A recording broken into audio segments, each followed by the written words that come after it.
नमस्कार साथियों, स्वागत है आपका हमारे YouTube चैनल में। आप छत्तीसगढ़ की किस जगह से हमारे समाचार सुन रहे हैं, कृपया कमेंट बॉक्स में लिखकर हमें जरूर बताएं।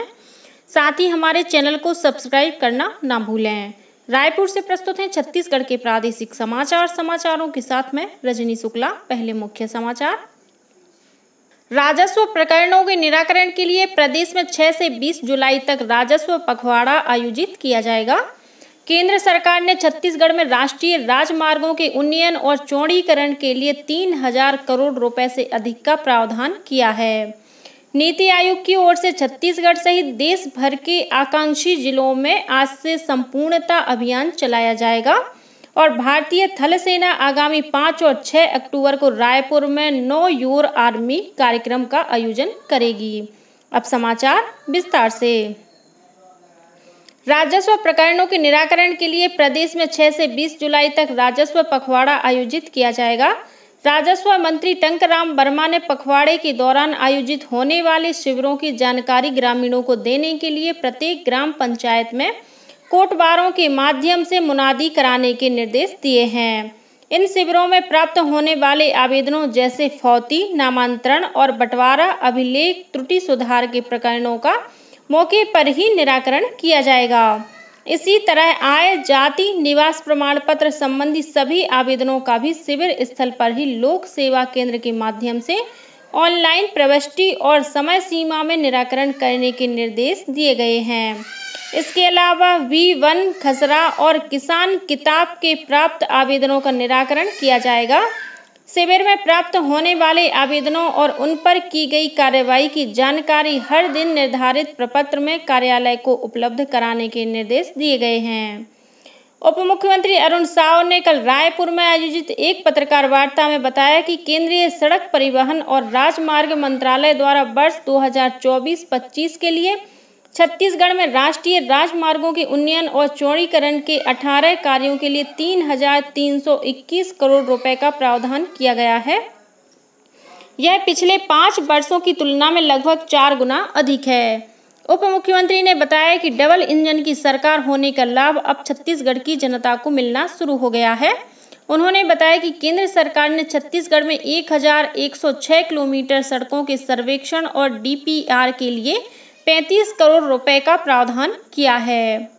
नीति आयोग की ओर से सामाजिक और आर्थिक संकेतकों में सुधार के लिए देश भर के 112 आकांक्षी जिलों और 500 आकांक्षी ब्लॉकों में आज 4 जुलाई से 30 सितंबर तक संपूर्णता अभियान चलाया जाएगा।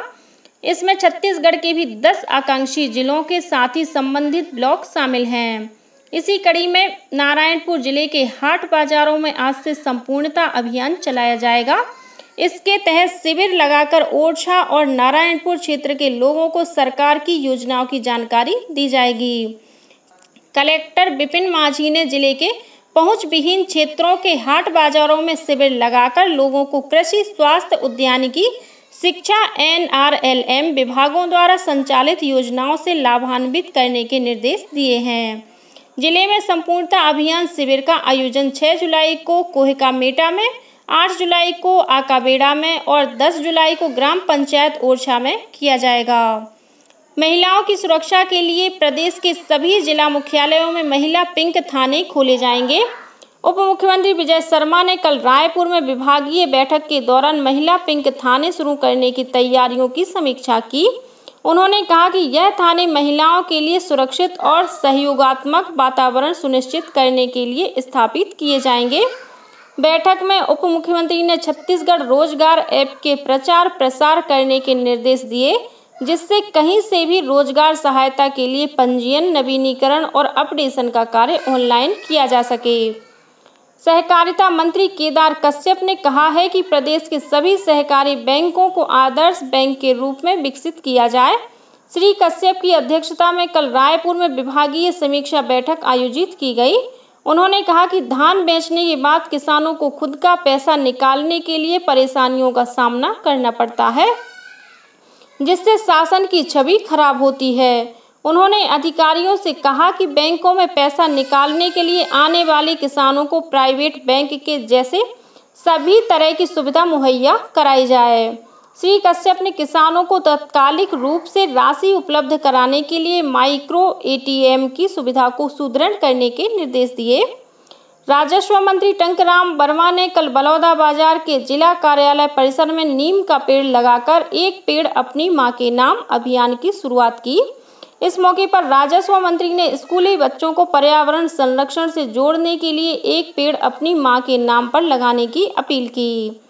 श्री रामलला दर्शन योजना के तहत कल रायपुर संभाग के 5 जिलों के 850 यात्री रायपुर रेलवे स्टेशन से अयोध्या धाम के लिए रवाना हुए।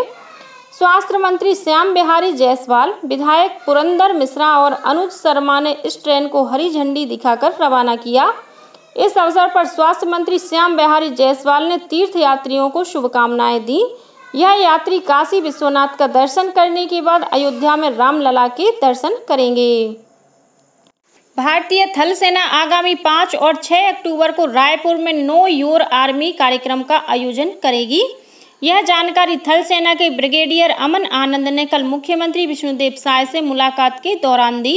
इस कार्यक्रम में लोगों, विशेषकर बच्चों को आर्मी के बारे में विस्तार से जानने और समझने का मौका मिलेगा। उन्होंने बताया कि प्रदेश के चुने हुए बच्चों को देश भर में स्थित फौज के विभिन्न महत्वपूर्ण संस्थानों में अध्ययन भ्रमण कराया जाएगा। इससे इन बच्चों में अनुशासन, देश प्रेम, सेना का देश के प्रति योगदान को जानने और इसमें शामिल होने का उत्साह जगेगा। मुलाकात के दौरान ब्रिगेडियर आनंद ने मुख्यमंत्री से छत्तीसगढ़ में आर्मी की आगामी कार्य योजना के संबंध में चर्चा की।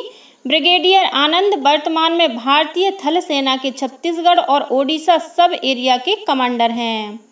नारायणपुर जिले के कोहकामेटा थाना क्षेत्र में मंगलवार को हुई मुठभेड़ में 2 और माओवादी मारे गए हैं। इस तरह मारे गए माओवादियों की संख्या 5 हो गई है। जिले के पुलिस अधीक्षक प्रभात कुमार ने बताया कि सभी माओवादियों के शव बरामद कर लिए गए हैं। उन्होंने इस मुठभेड़ में कई माओवादियों के घायल होने का दावा किया है। घटनास्थल से एक 303 राइफल, 315 बोर की 3 राइफल, BGL लॉन्चर सहित भारी मात्रा में हथियार और अन्य माओवादी सामग्री बरामद की गई है। इस अंतर जिला अभियान में DRG, STF, BSF और ITBP के जवान शामिल थे। छत्तीसगढ़ में नवगठित state investigation agency SIA Narayanpur IED विस्फोट की जांच करेगी।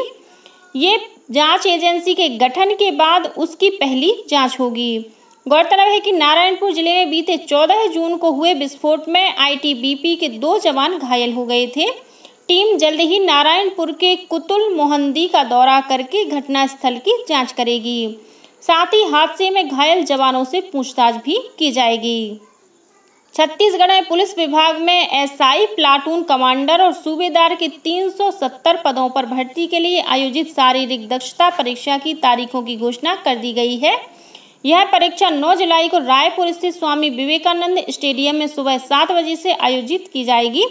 शारीरिक दक्षता परीक्षा के लिए चयनित अभ्यर्थियों के प्रवेश पत्र पुलिस मुख्यालय की वेबसाइट पर उपलब्ध हैं। चयनित अभ्यर्थियों को निर्धारित तिथि और समय में परीक्षा स्थल पर उपस्थित होना अनिवार्य है। रायपुर जिले के उरला स्थित प्राथमिक स्वास्थ्य केंद्र में 2 नवजात शिशुओं की मौत के मामले में 3 सदस्यीय डॉक्टरों के जांच दल ने अपनी रिपोर्ट मुख्य चिकित्सा और स्वास्थ्य अधिकारी डॉक्टर मिथिलेश चौधरी को सौंप दी है। डॉक्टर चौधरी ने बताया कि एक नवजात शिशु की मौत 30 जून को और दूसरे की मौत 1 जुलाई को हुई थी। प्रथम दृष्टया जांच रिपोर्ट में डॉक्टर और नर्स की लापरवाही प्रतीत हो रही है। इस जांच रिपोर्ट को शासन को भेज दिया गया है। और अब पेश है मौसम का हाल। मौसम विभाग के अनुसार एक द्रोणिका उत्तर पूर्व मध्य प्रदेश से छत्तीसगढ़ तक विस्तारित है। इसके असर से प्रदेश में आज अनेक स्थानों पर हल्की से मध्यम वर्षा होने अथवा गरज चमक के साथ छींटे पड़ने की संभावना है। वहीं सरगुजा संभाग के कुछ स्थानों पर भारी वर्षा होने, आकाशीय बिजली गिरने और अंधड़ चलने की चेतावनी दी गई है। और अब कुछ अन्य खबरें संक्षेप में। मुख्यमंत्री विष्णुदेव साय का दूसरा जन दर्शन कार्यक्रम आज सुबह 11 से 1 बजे तक मुख्यमंत्री निवास में आयोजित किया जाएगा। जन दर्शन कार्यक्रम में मुख्यमंत्री प्रदेश भर से आए नागरिकों से सीधे संवाद करेंगे और उनकी समस्याओं से संबंधित आवेदन भी लेंगे। दिल्ली के द्वारका में छत्तीसगढ़ सरकार द्वारा संचालित ट्राइबल यूथ हॉस्टल में रहकर यूपीएससी की तैयारी कर रहे छत्तीसगढ़ के 9 युवा प्रारंभिक परीक्षा में उत्तीर्ण हुए हैं। मुख्यमंत्री विष्णुदेव साय ने इन युवाओं को बधाई और शुभकामनाएं दी हैं। राष्ट्रीय छात्रवृत्ति पोर्टल ने चालू शैक्षणिक वर्ष में राष्ट्रीय साधन सह मेधा छात्रवृत्ति के लिए पंजीकरण विंडो की शुरुआत की है। इस पोर्टल की शुरुआत एक ही बार के पंजीकरण तथा नए और नवीनीकरण छात्रवृत्तियों के आवेदन के लिए की गई है। इस वर्ष आवेदन जमा करने की अंतिम तिथि 31 अगस्त है। केंद्रीय स्वास्थ्य मंत्रालय द्वारा नारायणपुर जिले के 4 स्वास्थ्य केंद्रों को राष्ट्रीय गुणवत्ता आश्वासन मानक प्रमाण पत्र प्रदान किया गया है। मोहला मानपुर जिले के मानपुर ब्लॉक में भारत तिब्बत सीमा पुलिस बल आईटीबीपी द्वारा महाराष्ट्र के गढ़चिरौली और कांकेर जिले के ग्राम निडेली में निःशुल्क स्वास्थ्य शिविर आयोजित किया जाएगा। रायपुर जिले के सेजबहार में राजस्व अमले ने मुख्य सड़क के किनारे लगभग 5 एकड़ सरकारी जमीन को अवैध निर्माण और कब्जे से मुक्त करा दिया है। और जांजगीर चांपा जिले के खेराद में 4 पहिया वाहन की चपेट में आने से एक युवक की मौत हो गई। इसी के साथ छत्तीसगढ़ के समाचारों का ये बुलेटिन समाप्त हुआ। नमस्कार।